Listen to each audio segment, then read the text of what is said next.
Perform a real slow roll in a Spitfire because it will lack fuel.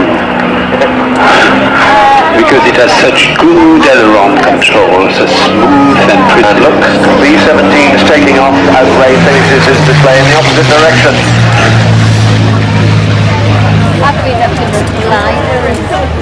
Now there was a picture. The Spitfire, that actual Spitfire escorted those B-17 bombers and shot down a Focke-Wulf 190 while protecting them. And taking off behind the B-17 is a less graceful fighter than the Spitfire. Off behind. There are only two B-17s flying in Europe today, and here both of them are in front of you. One of them based in England, Sally B, who was leading, and the other one, this one, Pink Lady, based in France, in Paris. Completely different sound to the sound of the Lancaster with its inline Merlin engines, these four big Wright Cyclone engines, 1200 horsepower each of them. The Lancaster was the four Merlins, they were 1400 horsepower, so the Lancaster had quite a lot more power than the B-17 and also able to carry a bigger bomb load. But the B-17s and the B-24 Liberators carried out the daylight raids on Germany. The RAF aircraft carried out the nighttime raids. The B-17 is an interesting airplane to fly. It's a big, huge aluminum balloon. It's filled up with air. It looks like it's a heavy airplane. Well, in fact, it has a very huge wing surface, wing area, and it needs to be flown with a light touch but big muscles. And once you know how to fly it, it becomes a very maneuverable airplane. But you have to learn the tricks of the trade. And again, at the time, people flying them were 20 years old, boys, who had never seen an airplane a few months before, climbing into the cockpit as such a beast. Now, of course, we see Sally B out in front with the P-47, the Thunderbolt, alongside.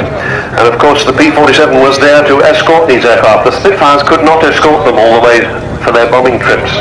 These bigger fighters could. In fact, the P-47 entered service with two new fighter groups of the 8th Air Force in early 1943, and the first P-47s over here came to Duxford in April 1943.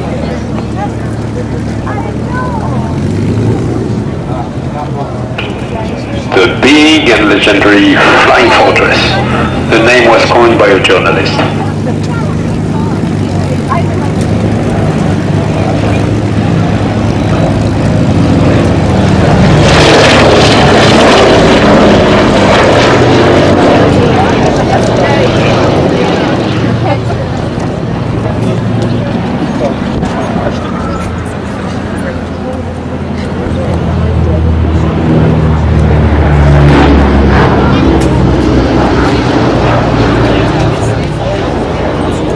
Wonderful sound of 8 Wright Cyclones going by, and the Thunderbolt, the fighter, the black and white stripes on the silver, that has a Pratt & Whitney, a 12-foot 2-inch propeller, an absolutely enormous aeroplane. And as they fly, the Tiger Cat takes off from the main runway, and some more cats following it. They're coming in later.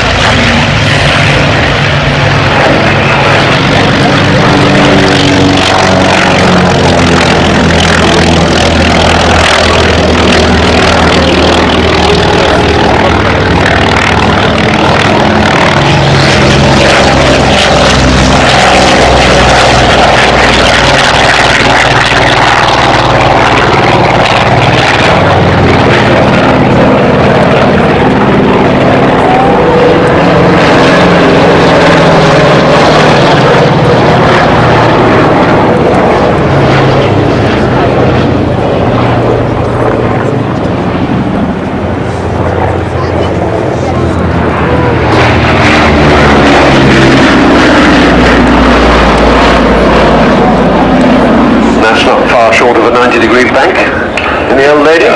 87 degrees, I'd say.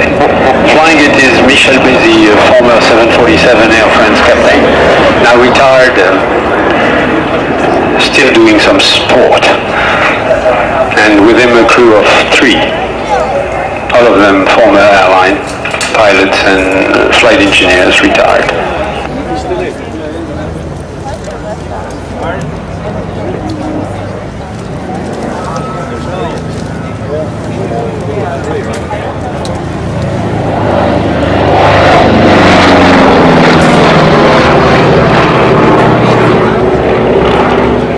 The 3 people flying in Sally B. Andrew Dixon is the captain, Jim Jewell is the co-pilot on the right-hand side, and he's also the operations coordinator for the Sally B. Peter Brown is the chief engineer. Trailing smoke. There she is, ladies and gentlemen, as seen in the Memphis Belle. She's in Memphis Belle colours.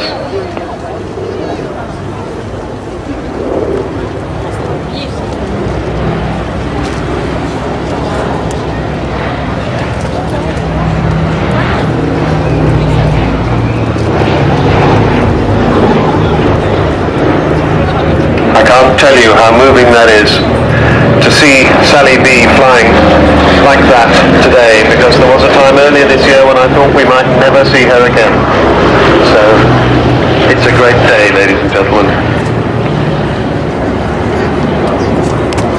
Well, Stu Goldspink is flying the Thunderbolt.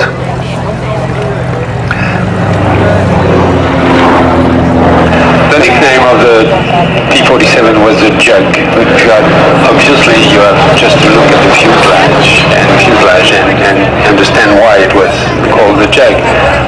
It had a beak. Well, he needed to, Cart Feely, the guy who designed it, needed to include this very powerful, huge radial engine, and that required a big turbocharger, which was so heavy, it actually has to be behind the center of gravity of the aircraft. And fitting in all the big diameter ducting from the turbocharger to the engine is what made the fuselage so fat. That's why it got its rather unflattering name. And the thing about the Thunderbolt is that it was known for its capability to bring back a pilot, whatever or almost whatever,